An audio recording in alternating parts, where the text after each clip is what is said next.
மதுரையில் ஆவின் பால் முகவர்களுக்கு விநியோகிக்கப்படும் பால் பாக்கெட் எண்ணிக்கை பில் போட்டதை விட குறைவாக உள்ளது என கூறி பால் வண்டி ஓட்டுநரிடம் வியாபாரி வாக்குவாதம் செய்த வீடியோ வைரலானது. அதனை பார்க்கலாம். ஒரு பாக்கெட்டை சேர்த்து போடுங்க. கோல்டை ஒரு பாக்கெட் சேர்த்து போடுங்க. கம்மியாலாம் இனிமேல் போடாதீங்க. ஆட்சி மாறிடுச்சுல, நீங்கள் கம்மியாக போடாதீங்க, போடுங்க. சரி, எடுக்கிறேன் இல்லை அப்படியே சொல்லுங்கள். எடுக்கிறது நான் எடுக்கிறேன்னு மட்டும் சொல்லுங்கள். சரி, ஓனர் யார் பேசுகிற? ஓனர் யாருன்னு சொல்லிட்டு போங்க. நீங்கள் ஓனர் யாருன்னு சொல்லிட்டு போங்க. காலையில் நம்பர்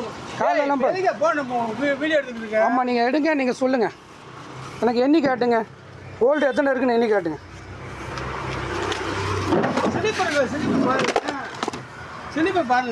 எனக்கு ஒரு பாக்கெட் கம்மியாக இருக்குது. இன்றைக்கி எதாவது என்ன பதில் சொல்கிறீங்க? எனக்கு ஒரு பாக்கெட் கம்மியாக இருக்குது, என்ன பதில் சொல்கிறீங்க? ஆட்சியெல்லாம் மாறிடுச்சு, இப்போ என்ன பதில் சொல்கிறீங்க? ஆட்சி மாறி எனக்கு தெரியாது. எனக்கு ஒரு பாக்கெட் கம்மியாக இருக்குது. சரிங்க, காலையில் நாளைக்கு என்னன்னு பேசிக்கிறேன். நீங்கள் எனக்கு பாக்கெட் கொடுத்தா போங்க, இல்லைன்னா வண்டியை கிளப்ப மாட்டேன். சரிங்களா? என்ன வேணாலும் பண்ணிக்க. பேசுங்க. நீங்கள் தானே பேசுங்க. இனி செல்லும் இடமெல்லாம் செய்தி. தந்தி டிவியின் வாட்ஸ்அப் சேனலை ஃபாலோ பண்ணினா செல்லருக்கும் இடமெல்லாம் செய்தி.